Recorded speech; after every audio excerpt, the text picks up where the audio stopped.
அதாவது என்னங்க படம் எடுத்து வச்சிருக்காங்க.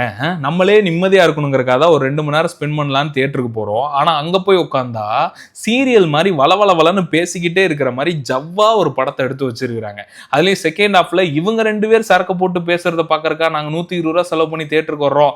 என்னங்க இது எந்த என்டர்டெயின்மென்ட் இல்லாம ஒண்ணுமே இல்லங்க இந்த படத்துல அப்படின்னு சொல்லக்கூடிய நபர்களே கண்டிப்பா சொல்றேன் கொஞ்ச காலத்துக்கு அப்புறம் இந்த படத்தை பயங்கரமா கொண்டாடுறதுக்கான வாய்ப்பு இருக்கு.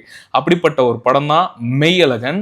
சி பிரேம்குமாரோட இயக்கத்துல வந்திருக்கு. நம்ம எல்லாம் எப்படி 96 படம் வந்ததுக்கு அப்புறம் இந்த ஸ்கூலுக்கு ரீவிசிட் பண்ணணும், என் ஸ்கூலை போய் பார்க்கணும், என் ஸ்கூல் ஃப்ரெண்ட்ஸை மீட் பண்ணணும், ரீயூனியன் வைக்கணும், என் ஸ்கூல்ல ஏற்பட்ட அந்த முதல் காதலை பத்தி நான் தெரிஞ்சுக்கணும்னு பயங்கரமா யோசிச்சோமோ அதே மாதிரி இந்த மெய்யழகன் படம் பார்த்ததுக்கு அப்புறம் கண்டிப்பா எல்லாரும் அவங்களோட சொந்த ஊருக்கு, அவங்க பிறந்த ஊருக்கு, அவங்களோட சொந்த பந்தத்தை பார்க்கறதுக்கு ஒரு சின்ன வாய்ப்பு கிடைச்சா என் சொந்த ஊருக்கு போயிட்டு வந்துருவேன் அப்படின்ற மாதிரி ஒரு தாக்கத்தை உண்டாக்குன படம் இந்த மெய்யழகன் நான் சொல்லுவேன்.